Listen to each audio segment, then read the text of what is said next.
A few weeks ago, I made a video talking about the Illusion Baphomet card.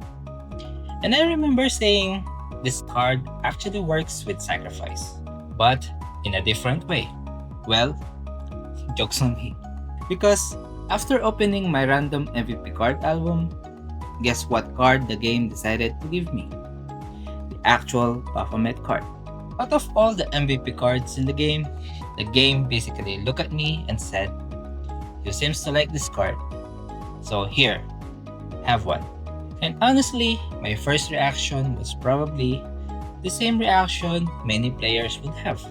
I didn't look at the card that I got. I looked at the card that I didn't get. Brioni, Drake, and Dopen. The usual cards most paladins hope for. And what started as a simple comparison quickly turned into a rabbit hole. I started looking at awakenings, requirements, hidden costs, stat requirements, what cards they will replace. And the deeper I went, the more I realized something. I wasn't really comparing cards anymore. I was comparing progression direction.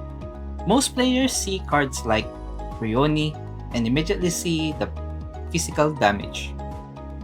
They see Drake and immediately see same physical damage. They see Doppel and immediately see the crit damage. And honestly, I understand why. Because that's what everyone sees first. The numbers, the damage, the potential. Just like the training dummy, and just like the million damage screenshots, big numbers are attractive. And honestly, before opening the album, I was doing the same thing. But the deeper I looked, the more questions started appearing. For Brioni, what do you actually sacrifice to have the hit requirement just to maximize it? For Drake, you don't really benefit from its ignore size penalty because sacrifice already does. So, how much of that card is actually benefiting a sacrifice paladin? As for Doppel, it has a slight advantage over Squidiet. But do you have the resources to fully awaken it? And suddenly, the conversation changed. The question wasn't which card gives the biggest number. The question became, what does this card actually do for my paladin? And that's a very different question. Then I started looking at the cards that only experienced paladins talk about. These cards. And that's when things became really interesting. Because these cards weren't trying to win the training dummy. They were solving problems. Survivability, sustain, consistency, uptime. The exact reason why most people calling the paladin a meta. The funny thing is, the deeper I went, the more I realized something. Maybe we're wishing for the wrong thing. Now, don't get me wrong. If you got Brioni, Drake, or a Doppel, congratulations. Those cards are strong. And if you have the resources to maximize them, you have a clear path forward. There is absolutely nothing wrong with that. But with this rabbit hole taught me is that an MVP card is more than just its damage. It's the problem it solves. And for a paladin, the problem isn't always damage. More often, it is survivability, sustain. Sometimes, it's simply staying alive long enough to keep performing.